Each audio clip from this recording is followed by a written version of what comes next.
recording. And thanks again to Pamela and Shannon for being here. It's such a blessing to have you both, and turn the floor over to you.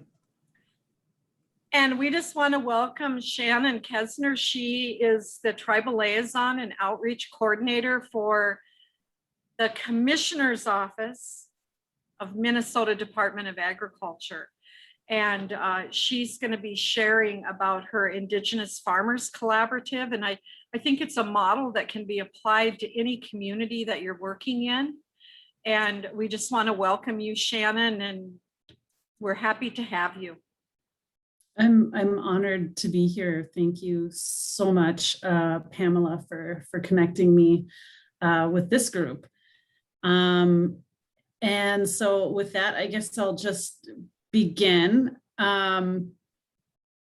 So let me switch here. So first of all, I'll say I'm Shannon Kestner. I'm not only the Tribal Liaison and Outreach Coordinator for Minnesota Department of Ag. I'm a citizen of the Fond du Lac Band of Lake Superior, Chippewa. And before I worked in my role, I did work for my tribe for many, many years, and was part of their food sovereignty initiative planning, and kind of brought those interests with me to the Department of Agriculture. And so, you know, my heart is in tribal food sovereignty, but that also helps support the mission of Minnesota Department of Ag, which is ensuring food security and environmental health for the citizens of the state. And I saw potential in making those things to work for one another. You know, and so, you know, in my role, I had a few challenges starting out, being that our agency really didn't have a history of consistently reaching out to tribes in order to assess, you know, whether programs really worked for them. And identifying barriers and solutions to those barriers. There really wasn't a platform to be able to assess some of those things. So that's where I was coming from. But then I also had, I had staff members from Senator Tina Smith's office calling me, asking for those barriers and solutions. And then that just further identified the need for something, you know, a platform to identify those things. In addition to that, I had tribal members reaching out to me, asking for, you know, a place where everybody could come together, both tribal, state, federal, individuals or staff members, to learn from one another, and also identify those barriers and come up with solutions to move things forward. And so I thought, well, heck, let's get everybody together, right? And what was nice about COVID and the pandemic, you know, the bright side of it was the ability to meet virtually, which really benefited this this effort a lot. And so I'll just move forward and kind of give you, this is the wording, but really, like I said, this was intended to be a platform to bring everybody together, to identify those barriers and opportunities to move forward, to learn from one another, to not everybody reinvent the wheel, as we're all really taking up the torch for food security, food sovereignty, and you know, with the hope that that really pushes things forward more than without it. So and let me just preface this all by saying this was just started. We had our very first meeting last month, and we just had another meeting this month. So it's just getting off the ground. But I think we've already, in that little bit of time, already accomplished some great things. And I'll just tell you just kind of the structure, and this took a little bit of time to get a feel for how this would really work. But we kind of settled on, during these meetings to have 2 presentations, whatever they are, from either the tribal state or federal staff, in which maybe they're looking for feedback on programming or whatever that is. And then also because, there can be, the invite goes out to, dozens and dozens of people. And so to keep it more personal, each meeting we've scheduled a highlight of one of the tribal communities, or whatever their the entity is, whatever their tribal community work is. And so we have time to focus on each and every community, nonprofit, or whatever it is, in order to have that space to learn from one another. So we're not just coming to the table with barriers, but we're also coming to the table with what are some great things that are working for each of our communities, and learn from that. And then the group also identified space for open discussion. So, they didn't want this meeting to be like a state meeting. Don't just come at us with a bunch of presentations and then move on, right? Which I totally, completely get. Have some of those like programming presentations kind of parceled out throughout the year. So there's time to digest that, realizing that tribal staff or individuals, wear a lot of different hats. Farmers, producers, they're busy. And so we don't want to just throw tons of information at them and expect it to stick. Have that time to process and talk about these things. And then we also have space for the participants to give quick little updates or announcements, event announcements. Hey, we've got this thing going on, next month on this date, and how could we make it better, or whatever that is. And so, even though we've only had the 2 meetings, it's been pretty productive. So these are the presentations that we had so far.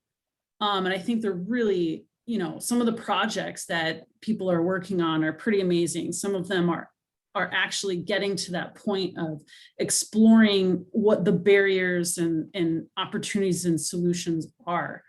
How do we better incorporate, the tribal view into our research at MDA, identifying better ways to get your produce to market. We had a presentation, a card project. The state of Minnesota is funding a research project to investigate energy uses related to food sovereignty, and what better approach but to reach out to the tribal food sovereignty folks. Having worked for a tribe myself, I know they're often doing some really creative, innovative things that, maybe some larger government agencies or companies cannot.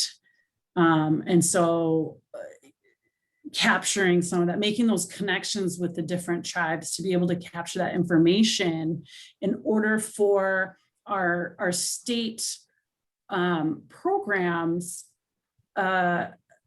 in order for them to better serve tribes, so that they can tailor the language in the grant programs to better target the things that tribes and tribal individuals are doing. And because that's one of the barriers is language and grants. People, kind of stop there and say, well, this isn't included. And that may not even be the case, but, oftentimes that can stop people right in their tracks and they don't move forward. So in order to get funding on the ground, I think this is a great thing. And this is just, one of the examples, many of the, the examples of the great things brought to the table in this place to get get feedback. And whether it's directly from this group or from contacts that they're associated with, they're connecting with their networks. Either way, it really, I think, has opened up a connection between the tribes and the government that really wasn't there before, regarding agriculture. It just wasn't, it was non-existent. And so I hope that it grows. Like I said, it's, we're in our second month. And we've had some great attendance though. I just have some logos of some of the people that have attended. We have had attendees from 4 of the 11 tribes in Minnesota, and then some of the nonprofits here. Dream of Wild Health does some really great things with Indigenous farming and bringing food to market with their CSAs and everything like that. And ACO serving their community, American Indian Community Housing Organization. They not only help with housing, but with food access as well. And Pamela with Minnesota Indigenous Business Alliance, thank you for being a part of it. You bring amazing things to the table. We have folks from Honor the Earth and Intertribal Agriculture Council, as well as staff from Senator Tina Smith's office. And so far, I think we've done a pretty good job of reaching out. We can do better. And, I think, and maybe Pamela can attest to this, I think it's going to go somewhere. And so, with that, I just want to say, I don't know if any of you in the audience are from Minnesota or in Minnesota or have an interest in Minnesota, but our next meeting is August 23rd. And if you're interested, please reach out to me. My information is on the screen. Thank you, miigwech. And I'll take any questions or comments that anybody has.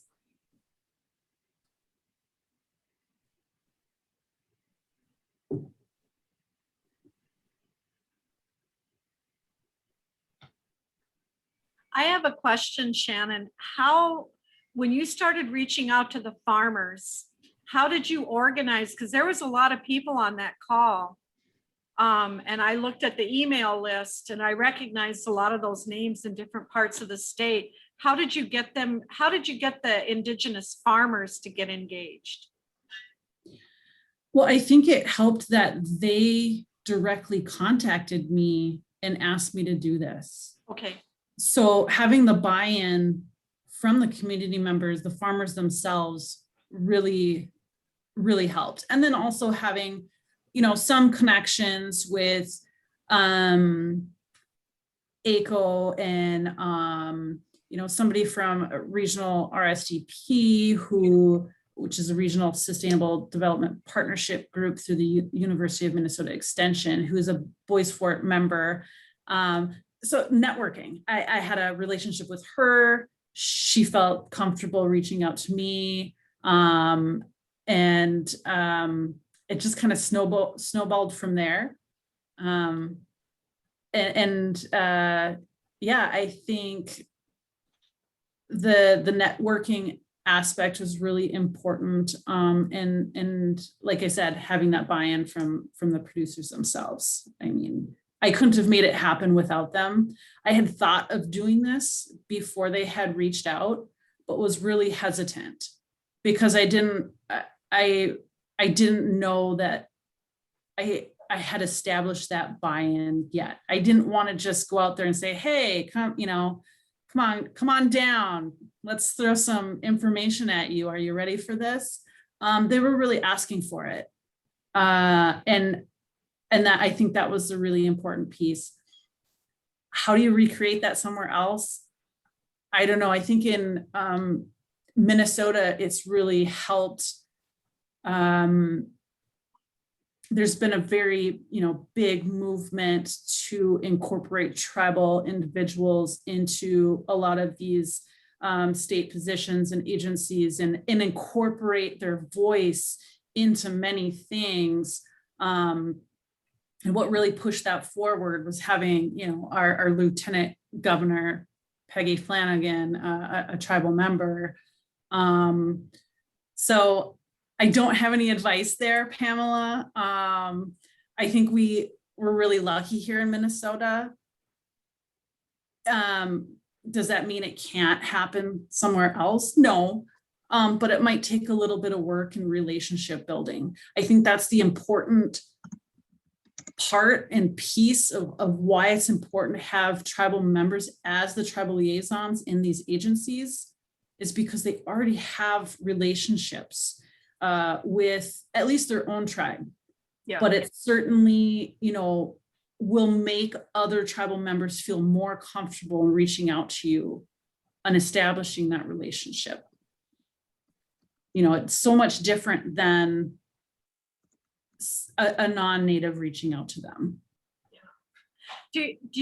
Does the group have any goals? Because one of the things I know, like when we started the Alliance, and there's some things that feel real familiar with what how you're building this.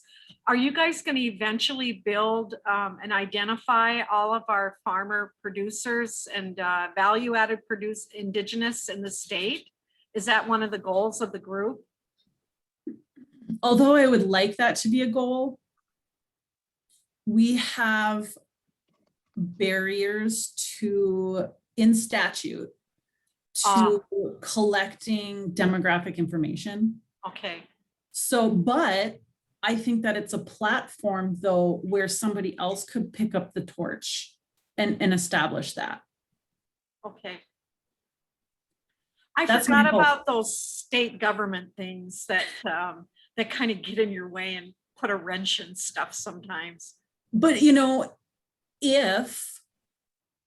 the tribes wanted that to be in the hands of the state, which I'm unsure that they are. Yeah. If they did want to go that route though, this would be a great platform for tribal leaders to push to change the statute. Yeah. Well, I know that you have a limited amount of time, and we really appreciate that you made time tonight to join us. And I still feel there's a way to replicate this in other states without it being like a state agency led. But what I really liked when I attended the meeting was that first of all, the presentations, and that you're bringing information that's of value to the tribal, to the tribal producers, the Indigenous farmers, within their communities, where they can, because I think in the past, we've always been excluded from that information. We're historically and intentionally overlooked in those processes.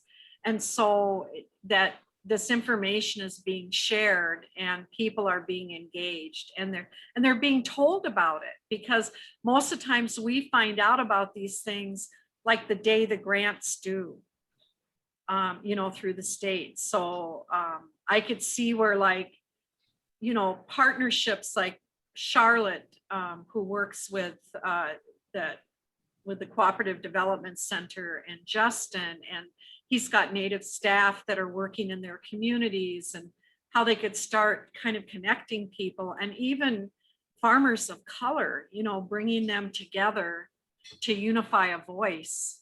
Because without them doing that work, we're in trouble. We have to be, this is critical work that they're doing on the ground for us and feeding our communities. So I really thank you. I know I kind of voluntold you to come to this. Well, you've done the same for me. No, one last thing I would like to say, now I'll probably, it's probably gone. Is maybe you don't have a tribal liaison at your state agency, but please, I encourage you to reach out to those state program staff and ask them questions. How do I make this work for me? Start there. It's somewhere to start. They're there to serve the citizens of the state. That includes tribal citizens. Yeah. So I think people overlook like the Department of Agriculture at the state level, because when they think of anything with ag, they're thinking of USDA. And there are some really phenomenal services that our departments of agriculture offer, our citizens. yes. Thank you for bringing that up. Yeah, there is a difference because, at least in Minnesota, much of our funding comes from the state and not from USDA. So we have more flexibility in funding. Yes. Did you have any questions, Justin? I don't think so. Not at the moment. What about folks in the audience? Any questions?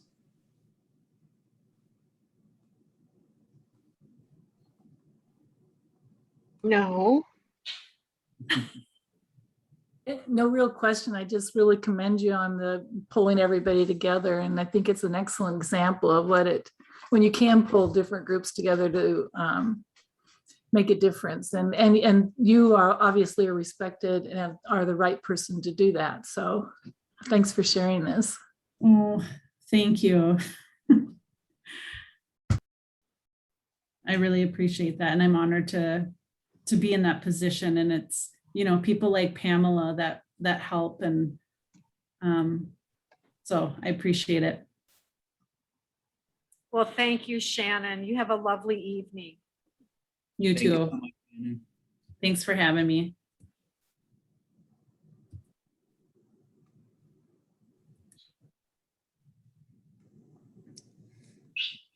All right. Well, thanks everyone for coming tonight.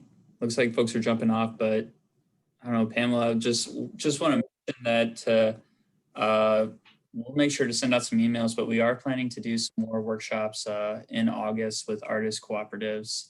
And then it sounds like in September, we'll have some more farming cooperatives, do some presentations as well. Yep, that'll be fun. All right. All right. Well, thank you, everyone. Have a great night. Thank you. Good night. Thanks, Justin. Thanks, Pamela. Take care. I'll talk to you soon. You too.